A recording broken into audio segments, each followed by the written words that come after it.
Hej Nikolaj. Her er lige en hilsen fra to, der har det meget hårdt herhjemme.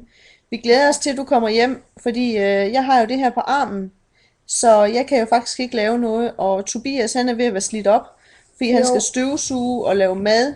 Så jeg tror, glæder du dig ikke, Tobias, til han kommer hjem igen? jo.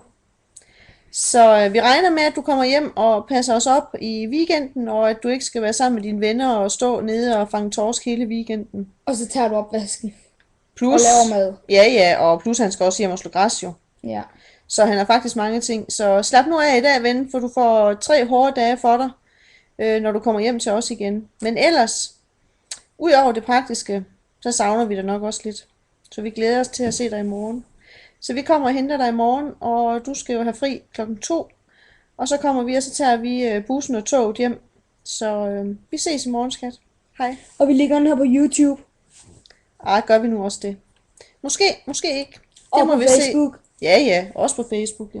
Så vi ved, du vil med os. Vi ses. Hej hej.